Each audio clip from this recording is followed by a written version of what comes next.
Hello अस्सलाम वालेकुम and आदाब टू एवरीवन। आप सब देख रहे हैं टीटीएस। आओ बात करें। मैं हूं समर अब्बास। देखिए, जब मैं ये कहता हूं कि आप वजूद खुदा के लिए आप कुरान का सहारा नहीं ले सकते, तो भाई मैं एक मुसलमान होने के बाद ये सब कुछ कैसे कह सकता हूं? और अगर मैं ये कहता हूं तो क्या मैं मुसलमान रहता भी हूं या नहीं रहता? देखिए, इसके लिए आपको बुनियादी चीज़ समझनी होगी। वो ये कि अगर मेरा क्लेम ये हो कि वजूद खुदा के लिए मुझे सिर्फ और सिर्फ कुरान की ज़रूरत है, मैं किसी और तरीके से साबित इसको कर ही नहीं सकता, इसका मतलब ये है कि मैं ये कह रहा हूँ कि दुनिया में फिर कोई भी शख्स मुसलमान हो ही नहीं सकता, ना रह सकता है। क्यों? क्योंकि बहुत सारे वो लोग के जो कुरान को मानते नहीं हैं, क्योंकि वो रसूल खुदा को मानते नहीं, और क्योंकि अभी वो इस्लाम के दायरे में दाखिल ही नहीं हुए, मैं उनको कैसे समझाऊंगा कि कोई खुदा है? क्योंकि अगर मेरा क्लेम यही है कि सिर्फ मैं कुरान से साबित करूंगा तो ठीक है। नंबर 2, जब तक कुरान नाजिल हुआ नहीं था, यानी रसूल खुदा सल्लल्लाहु अलैहि वसल्लम के आने से पहले, तो फिर वो लोग क्या वजूद खुदा पे ईमान नहीं रखते थे?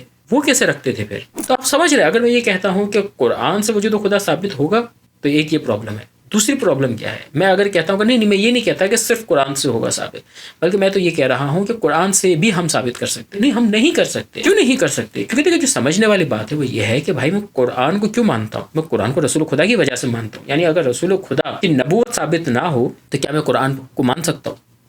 नहीं मान सकता, बिल्कुल भी नहीं मान सकता। ओके, मैं रसूल खुदा सल्लल्लाहु अलैहि वसल्लम को नबी क्यों मानता हूँ? मैं अल्लाह की वजह से मानता हूँ। यानी अगर अल्लाह कह दे कि रसूल खुदा सल्लल्लाहु अलैहि वसल्लम हज़रत मोहम्मद सल्लल्लाहु अलैहि वसल्लम जो मक्का और मदीना में मौजूद थे, वो मेरे नबी हैं ही नहीं, तो क्या हम मानेंगे?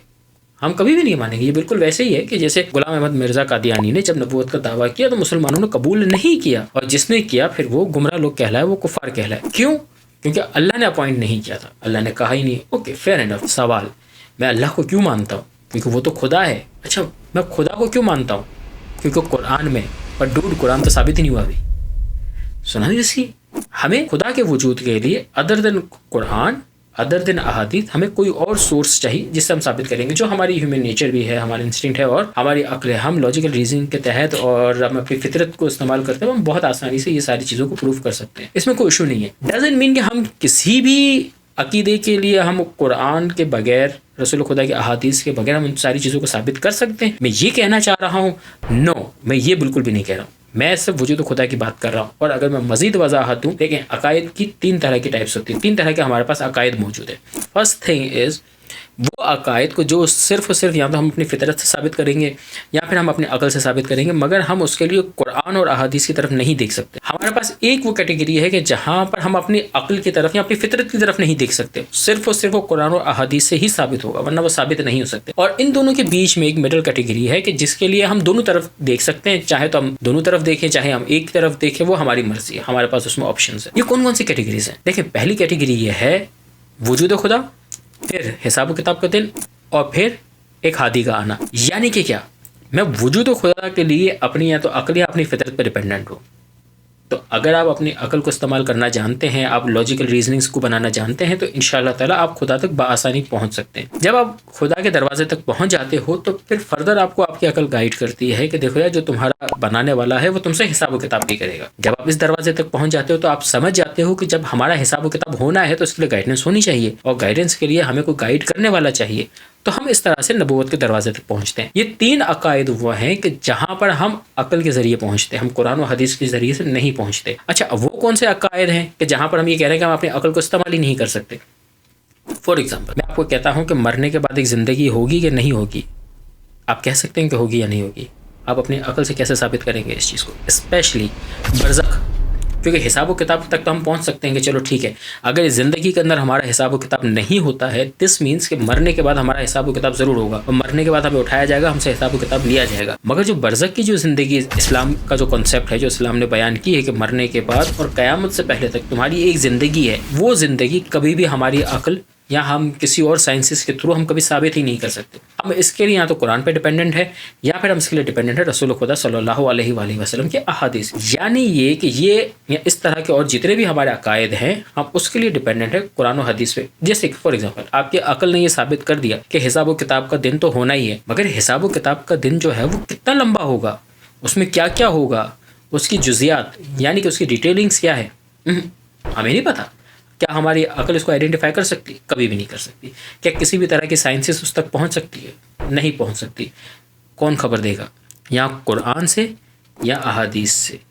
अब کچھ ایسی چیزیں ہیں کہ جس کے لیے ہم دونوں طرف دیکھ سکتے ہیں، جیسے کہ ہم جانتے ہیں کہ ہمارا بنانے والا جو ہے وہ رحمان و رحیم ہے، اور رحمان و رحیم ہے، تو کیا ہم اس کے لیے حدیث کی طرف نہیں دیکھ سکتے؟ ہم دیکھ سکتے ہیں، پر کیوں ہم رحمان و رحیم کے لیے ہم احادیث و قرآن کا سہارا لے سکتے ہیں پر وجود خدا کے لیے نہیں لے سکتے؟ وہ اسی لیے کیونکہ جب تک وجود خدا ثابت نہیں ہوگا ہم قرآن و حدیث کی طرف نہیں جا سکتے، کیونکہ وجود خدا ہی ثابت نہیں ہے تو پھر قرآن اور نبی کیسے ثابت ہو گیا؟ مگر وجود خدا ثابت ہو چکا ہے، اب نبی بھی ثابت ہو گیا اور اب قرآن بھی ثابت ہو گیا۔ جب یہ ساری چیزیں ایز این اتھارٹی ہم پہ ثابت ہو چکی ہیں، اب ہم یہاں سے رہنمائی لے سکتے ہیں۔ اب اگر یہ کہیں گے کہ تمہارا جو بنانے والا ہے وہ رحمان و رحیم ہے، ہم مان لیں گے اس چیز کو۔ اگر یہ کہہ رہے ہیں کہ تمہارا بنانے والا جو ہے اس نے تمہیں رزق دے دیا ہے، ہم مان لیں گے۔ اب اگر یہ کہیں گے کہ بھائی قرآن اور حدیث کے تمہارا جو بنانے والا وہ تمہیں حکم دیتا ہے کہ تم جاؤ علم حاصل کرو، جاہل و بے وقوف بن کے نہ رہو، اب ہم مان لیں گے۔ کیوں؟ کیونکہ ان کی اتھارٹی ثابت ہو چکی ہے۔ تو آئی ہوپ کہ آپ اس بات کو سمجھے ہو کہ ہم وجود خدا کے لیے اگر ہم صرف قرآن و حدیث کی طرف دیکھتے ہیں ہم کبھی ثابت نہیں کر سکتے۔ صرف آخری ایک اعتراض کا جواب دے دوں، ڈز اٹ مین کہ ہم بالکل بھی قرآن کو ٹچ نہیں کر سکتے؟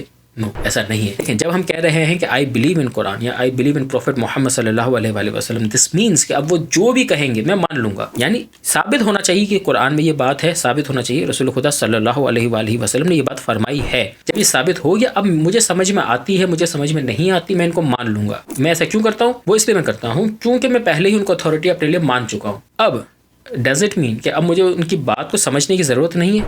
بالکل سمجھنے کی ضرورت ہے، میں مان چکا ہوں، اب ماننے کے بعد میں اس کو سمجھنے کی کوشش کروں گا۔ لائک وائز اگر مجھے قرآن کے اندر یا احادیث کے اندر کوئی ایسی دلیل ملتی ہے، آئی ریپیٹ، اگر مجھے کوئی ایسی دلیل ملتی ہے، میں قرآن کو نہیں مانتا، میں رسول خدا کو اپنا نبی نہیں مانتا، مگر مجھے ان کی کوئی ایسی بات ملتی ہے کہ جہاں سے وجود خدا ثابت ہوتا ہے، اب میں اس دلیل کو مان رہا ہوں، نہ کہ میں ان کی ذات کو مان رہا ہوں۔ تو پلیز ان دونوں باتوں میں فرق ہے۔ ایک یہ ہے کہ میں رسول خدا کی بات کو مان رہا ہوں چاہے مجھے وہ بات سمجھ میں آئے یا نہ آئے، دوسری طرف میں اس ذات کو اپنے لیے اتھارٹی نہیں مانتا، پر اس کی بات مجھے اتنی لاجیکل لگ رہی ہے، اس کی وجہ سے میں بات مان رہا ہوں۔ اور رسول خدا صلی اللہ علیہ وآلہ وسلم کے زمانے میں بہت سے جو لوگ تھے جنہوں نے اسلام قبول کیا تھا وہ اسی لیے قبول کیا تھا کیونکہ جب وہ رسول خدا صلی اللہ علیہ وآلہ وسلم کی بات سنتے تھے تو یہ نہیں تھا کہ وہ رسول خدا سے امپریس تھے ایز این کہ بھائی وہ نبی ہے اس لیے ہم ان کی بات مان رہے ہیں، نو، وہ تو مشرک تھے۔